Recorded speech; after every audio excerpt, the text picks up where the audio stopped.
You can see it here in black and white.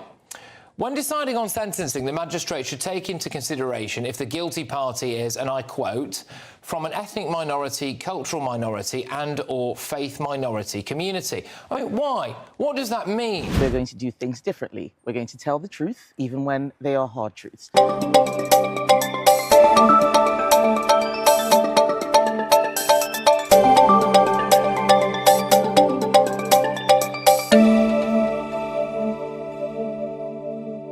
Britain's justice system, is it officially broken?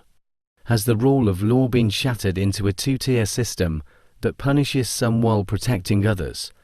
A shocking revelation has surfaced, one that could redefine the core of fairness and justice in the UK. Today, we uncover the truth behind what could be the most controversial legal shift in modern British history. Every magistrate in Britain has just received an email outlining new sentencing guidelines. Buried within this directive is a clause that shakes the very foundation of equality under the law. A clause that suggests the different paths to justice, one for white, straight, Christian men, and another for ethnic, cultural, and faith minorities, as well as transgender individuals. When considering sentencing, magistrates should take into account if the guilty party is from an ethnic, cultural, or faith minority community. Let that sink in. What does this mean for British justice? Have we officially sanctioned discrimination under the guise of equity? Today, we investigate. There are two possible explanations for this directive. 1. The so-called bigotry of low expectations, the idea that minority groups somehow lack the same understanding of the law as others, or to straight-up anti-white discrimination. You'll also notice something else in this guideline: special consideration for those who identify as transgender. The question is, why? Does changing one's gender identity alter one's understanding of the law? And it doesn't stop there. Another key directive urges magistrates to consider whether an offender has claimed to be a victim of human trafficking. This could create a legal loophole, allowing illegal migrants to lessen their sentences by merely asserting victimhood. But who benefits from this double standard, and at what cost to justice? Shadow Justice Minister Robert Jenrick took this fight to Parliament, demanding answers from the government. Why has the Justice Secretary allowed this to happen? Why is Britain normalising a two-tier legal system? Turning to the new sentencing guidelines that's been published alongside this statement, which will make a custodial sentence less likely for, and I quote, ethnic minorities, cultural minorities, and faith minority communities. Why is the Justice Secretary enshrining this double standard, this two-tier approach to sentencing? This is an inversion of the rule of law. We on this side of the House believe in equality under the law. Why doesn't she? And then, in a moment of sheer political panic, Shabana Mahmood, the Justice Minister, stood before Parliament, making a claim that would soon unravel. As somebody who's of an ethnic minority background myself, I do not stand for any differential treatment before the law for anyone of any kind, and there will never be a two-tier sentencing approach under my watch or under this Labour government. She said, and I quote, "There will never be a two-tier sentencing approach under my watch, but the evidence suggests otherwise." The moment this issue exploded, she backtracked, claiming she was unaware of the policy. But minutes from official meetings tell a different story, one that links her office directly to this directive. So, was she lying to the British public? Was she misleading Parliament? And most importantly, if she wasn't aware, then who is pulling the strings behind Britain's sentencing policies? Let experts break down the implications of this policy. Mark Littlewood said this is not just about a two-tier system. It's about identity politics seeping into the core of British governance. We now see legal outcomes dictated not by the crime, but by the offender's identity. Yeah, I think we're now getting to multi-tier justice, not just two-tier. There seems to be different rules for all different types of offences and now different types of people. Look, what's reasonable when you get to sentencing is the circumstances of the individual are obviously considered, right? If you have, for example, murdered your spouse, but you were a battered spouse, you're likely to be looked on more favourably. Similarly, if you've got a record of violence over the course of your lifetime, you'll get a stiffer sentence than if you've got a clean record. So the individual's circumstances should be looked into, but not their identity, not whether they are gay, straight, tall, short, black, brown, white, or anything else.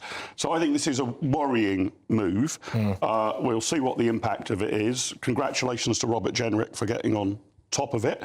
But guidance should be issued around the individual, not around the identity set they're at. We've got identity politics now running through all sorts of policies in Britain.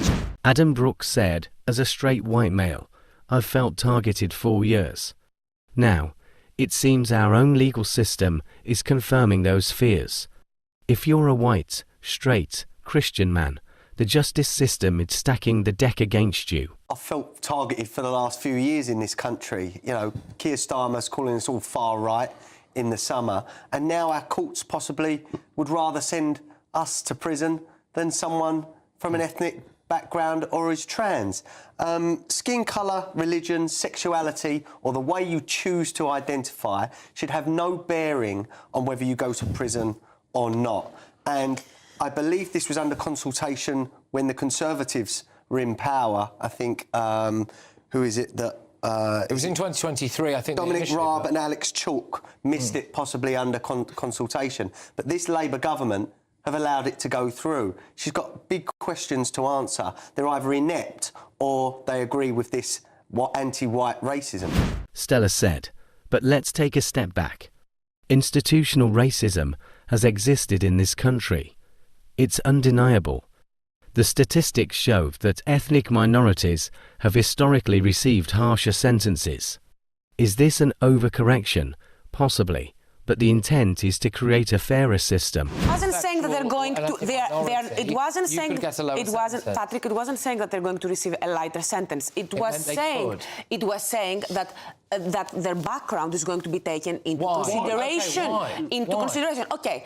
Do you believe that there has ever been racism in this country? Do you believe that there was ever a time in this country where people from a black and ethnic minority background had a reason to be afraid of the police or to mistrust authority? What's that got to do with? Do you believe this has ever happened? Stabs a white person to death. Do you believe that in this country there has ever been a time when the police has mistreated people who are from a black or ethnic minority background? This is where this is coming from. This has always been enshrined in law. It's not a new thing. The Conservatives were in power for 14 years. The Sentencing Council, by the way, it was made up from people that they would have appointed. But this has always existed. This has always been enshrined in law because the legal system, it has always existed. This, as a principle, this has always existed because the British legal system recognized that at some point, this country, there was institutional racism. Fairer or fundamentally broken, because if justice is no longer blind, then who decides which group deserves leniency? And what happens when public trust in the system collapses? The real danger here isn't just today's policy, it's the precedent it sets. What happens next? A different set of rules for political beliefs, financial status, nationality, and where does it end? The Justice Secretary now claims this directive does not reflect government policy. But if that's true, who wrote it? Who approved it?